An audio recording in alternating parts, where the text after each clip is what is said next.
একের পর এক আগুনে ধরলেও অসহায় ফায়ার সার্ভিস, কারণ ৩ দশকে উধাও ঢাকার অন্তত ১০০ পুকুর ভরাট হয়ে সেখানে উঠেছে বহুতল ভবন। পর্যাপ্ত জলাধার না থাকায় ব্যাহত হচ্ছে রাজধানীর প্রাণবৈচিত্র্য। ইয়াকুব লিটুর ক্যামেরায় আরো জানাচ্ছেন অখিল পোদ্দার। ওয়ালটন ফ্রিজ কিনে অনেকের মতো আপনিও হয়ে যেতে পারেন মেলেনিয়া সেরা পণ্যের সেরা অফার।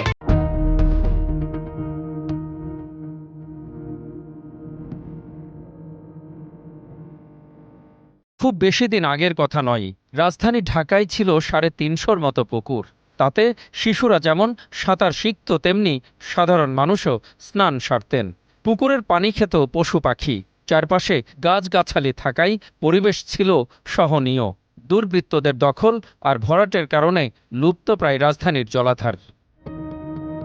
ঢাকা শহরের প্রায় সবটা জায়গায় হলো কংক্রিট, কোনো সয়েল নাই, কোনো ওয়াটার নাই, কোনো পুকুর নাই, জলাশয় নাই, কিচ্ছু নাই। পুকুর না থাকার কারণে দেখা গেছে নানান সমস্যা। এদিকে গরম, আর এদিক থেকে দেখা গেছে কোনো দিকে আগুন টাগুন লাগলে জল টল পানি টানি নিয়ে দিতাম। এখন আর ওই পুকুরটা নেই, এখানে অ্যাপার্টমেন্ট করা হয়েছে। পূজা পার্বণের আমাদের ঘটের জল হলো পুকুরের জল দিয়ে আমাদের করা হতো।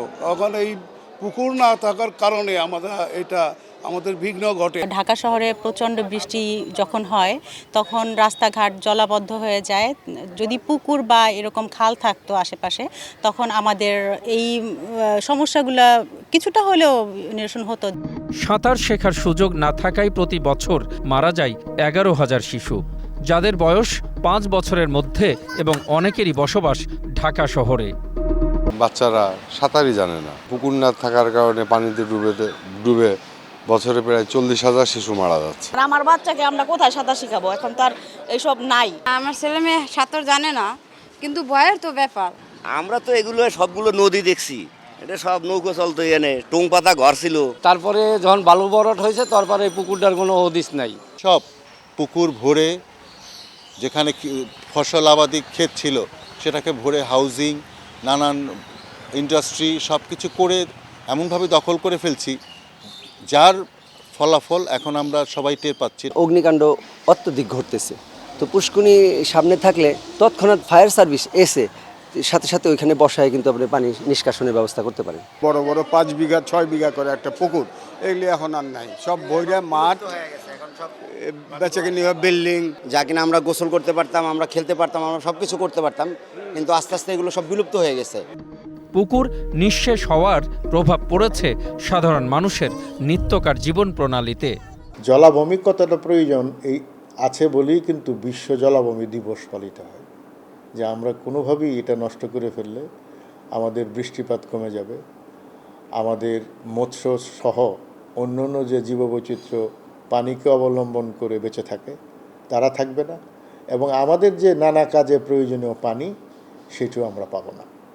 এসব কথা জানা থাকা সত্ত্বেও আমরা কিন্তু পানি নিয়ে খুব যে সচেতন তা নয়, বরঞ্চ অনেকটাই ইচ্ছাকৃতভাবে আমাদের যে কোনো একটা ক্ষুদ্র লাভের জন্য এরকম একটা বড় বিষয়কে আমরা অবহেলা করি। পুরান ঢাকার সিদ্দিক বাজার, নাজিরা বাজার, টাকারহাট, ছুরিটোলা সহ উত্তর সিটি কর্পোরেশনে টিকে আছে ২৯টি পুকুর। রক্ষণাবেক্ষণ না থাকলে অচিরেই দখল হয়ে যাবে এসব জলাধার। আগে অনেক বড় পুকুর ছিল, পরে ওই যে কোম্পানি বাগ করে বিক্রি করে হয়। সবাই মনে করেন ২তলা ৫তলা ৩তলা বিল্ডিং করে ওই পুকুরে থাকতেছে। শুধু এই পুকুর না, এই ঢাকা শহরে শুনেছি যে অনেক খাল ছিল। ঢাকা শহর যদি পর্যাপ্ত পরিমাণ পুকুর থাকতো, তারা একটু রিফ্রেশ হয়ে নিতে পারতো, একটু গোসল করে নিতে পারতো, তাদের শরীর মস্তিষ্ক ঠান্ডা থাকলে হয়তো হিট স্ট্রোক থেকে তারা রেহাই পেত। ঢাকা শহরের অধিকাংশ পুকুর ভরাট হয়ে যাওয়ার কারণে শিশুরা যেমন সাঁতার জানে না, তেমনি যখন কোনো ভবনে আগুন লাগে তখন চেয়ে চেয়ে দেখা ছাড়াও কোনো উপায় থাকে না সাধারণ মানুষের।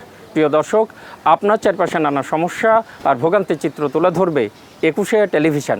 এসব তথ্য জানাতে ফোন করুন, এই নম্বরে পৌঁছে যাব। আমি অখিল পোদ্দার, আর ২১শে টেলিভিশনের ক্যামেরা আপনাদের দুর্ভোগ দুর্দশায় সবসময় পাশে আছে। ২১শে টেলিভিশন।